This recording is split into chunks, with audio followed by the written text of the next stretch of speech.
The Rams are a trendy pick to win Sunday Night Football, and I'll explain how. Kawhi Leonard says he extended with the Clippers because he's assuming Paul George and James Harden will, and the Dodgers could make more moves, but probably won't. We'll explain why. Good morning. I'm James. This is your daily dose of sports and snark for the greatest sports city in the world, Los Angeles. This is the faithful Angelenos Morning Report. So it is January 13th, 2024. I am broadcasting from Ice Station Alpha in St. Loser, Missouri. But whatever, we always have LA sports to brighten the day, so let's talk about it. If you like being in the know about LA, clickety-clack the like button. Clickety-clack the subscribe button. There's a notification bell. Hit that. It'll let you know we drop new content. Sharing is caring. Let people know it exists. And by all means, comment. And yes, it is cold. My hands are red. The cuticles are bleeding. Life is still good. Before we go through the news and notes and look at the scoreboard, Paul George playing for that extension, wouldn't you say? He drops 37 points and the Clippers beat down Memphis 128-119. Meanwhile today, pretty decent schedule, I must say. Lakers are at Utah. That game's at 6:30.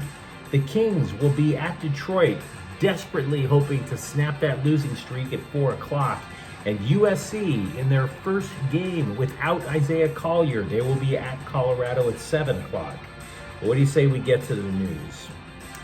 Now, over in Detroit, former Rams quarterback, current Lions quarterback, Jared Goff, is admitting that he has a chip on his shoulder over being traded to Detroit from LA. He said that chip, quote, will never leave me, unquote. Yes, guys, find yourself a girl who is as devoted to you as the chip that is allegedly on Jared Goff's shoulder. But I digress. Because it's fair. I totally get it. You know, you were pretty much ran out of town. You weren't that bad a quarterback. But I hate to break this to everybody. The Rams have some legit major advantages going into Sunday's game. One, the LA coaching staff has been there before, been to the playoffs. Matter of fact, Sean McVay's been to 2 Super Bowls, won one of them. Dan Campbell, by the way, who I like the way that Detroit runs things, but Dan Campbell, no. Even when he was a player, there was one year where he was part of the New Orleans Saints team that got to the Super Bowl and won it. He wasn't on the roster for the game. He didn't even get a ring. Meanwhile, here is something else that you might not know, aside from the whole, the coaching staff will give them an even keel and this, that, and the other. Lions defensive coordinator Aaron Glenn is a former defensive back. From the looks of things, he likes to protect his DBs. And what do I mean by that? Most teams do have a strong number one receiver. Okay, and if there's a team that just has one really strong wide receiver, you pretty much double team that guy with most of the coverage, and then just run man or mix in some zone, whatever. But the Rams are not like most teams. They have multiple threats at wide receiver. Everybody's been screaming all year about how great Puka Nacua is. This is a game where Cooper Kupp could just blow up all over again. Because ask yourself, who would you double team? Would you double team Kupp or Nacua? So faced with that dilemma, Glenn is going to be using a lot of zone defense. Cooper Kupp exploits zones. Cooper Kupp is going to be the key to victory for the Rams on Sunday. And a mild upset in the wild card round, I might add.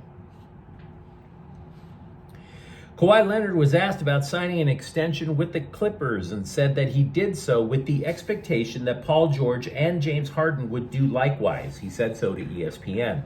Now, George said that his people and the Clippers are talking about numbers. Harden, however, is not eligible for an extension. He has to wait for the summer when he's a free agent to choose where he's going to sign. And obviously he's hinted at signing with the Clippers. He's about the bag. He knows Steve Ballmer. Yeah, that guy is basically Scrooge McDuck swan diving his descending belly into that big old vat of gold bullion. By the way, if you are a Clippers fan, do you remember Kobe Brown? Late first round draft pick, praised for his work ethic. They thought big things of him. Yeah, the Clippers just basically recalled him from the G League. He's pretty much vanished from sight. He's back in the NBA now, but it's probably going to be a cup of coffee, because you sure as hell can't say that he was called up based on numbers. When Bryant has been in the NBA so far, he's averaging 2.3 points per game. Not exactly a needle mover, guys.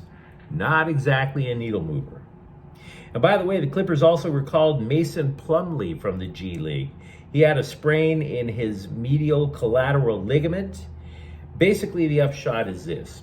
Plumlee was the primary backup to Ivica Zubac at the start of the year. He gets hurt. The Clippers traded for Daniel Theis. Now it's going to be Theis versus Plumlee to see who's going to wind up getting those backup minutes when Zubac needs a rest or gets in foul trouble. So can the Dodgers do anything else to boost the roster? I mean, obviously, yeah, right? But now they're at a point where if they do so, it's coming at a cost. The Dodgers' current salary cap figure is over $300 million. And that also includes the fact that Shohei Ohtani gave them a gift by deferring the vast majority of his $700 million. You know, this is all the other contracts that are basically putting the Dodgers over $300 million. And that, by the way, means that they are paying at least an additional $50 million in luxury taxes.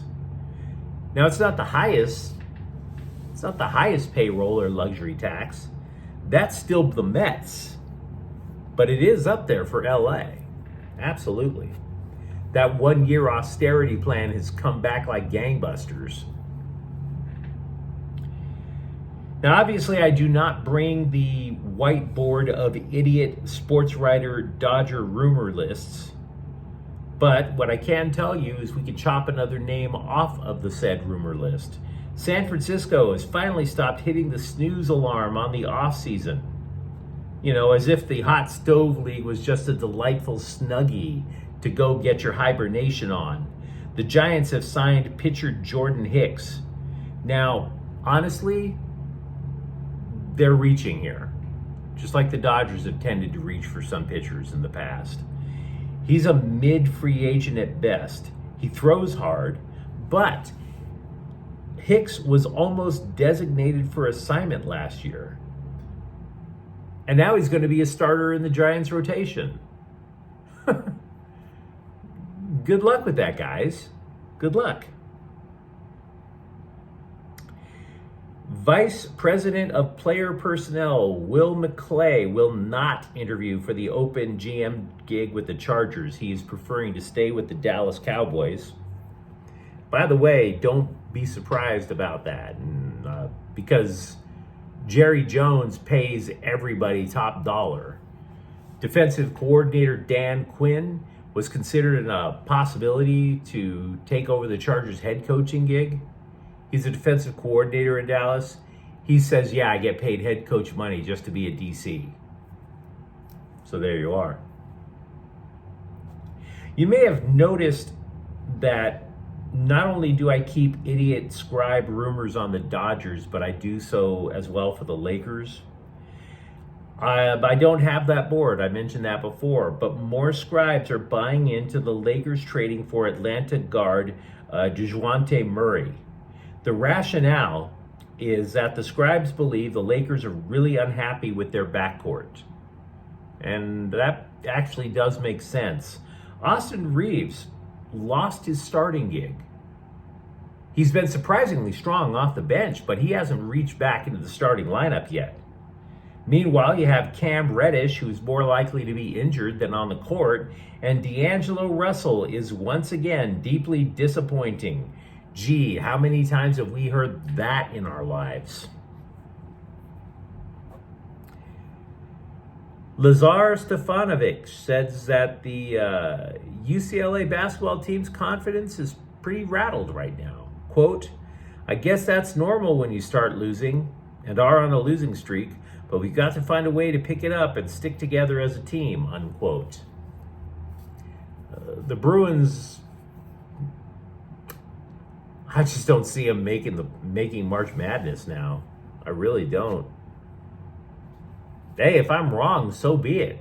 All props due to Mick Cronin, but right now, I've never seen so many people abandon ship on UCLA basketball so soon in my life. Over at USC, rush end coach Roy Manning said he is leaving the school. He's going to be leaving the football program. He did not mention where he might be landing. Angel City FC have acquired Maggie Dougherty Howard from San Diego. Now, much like MLS, the NWSL has a Byzantine salary cap structure. So you wind up just like in MLS, when you see trades, they're actually trades for things such as quote-unquote allocation money, which can be used to lure a free agent later on in the offseason. So how much allocation money is Dougherty Howard worth? 40 grand. You know, I'm not a misogynist. I don't hate women's sports, right? But 40 grand? 40 grand. Really? Basically, what you're telling me is I could take that money and get my wife a new car.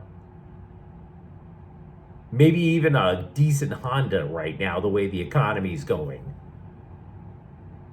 Maybe I'll go to CarMax. I don't know. 40 grand for a human being who plays women's soccer. I don't know. But you let me know what you think in the comments thread. Tell me who you're going to take tomorrow night between the Rams and the Lions. Talk to me if you believe that the Clippers will be keeping the band together, Paul George and James Harden. And if you enjoyed the content, don't forget to subscribe to Faithful Angelenos. We're talking LA sports every single day here. Thank you for watching. I'm James. We'll be back tomorrow, hopefully thawed out by then. Faithful Angelenos is a Kian Corte El Queso production. Take care.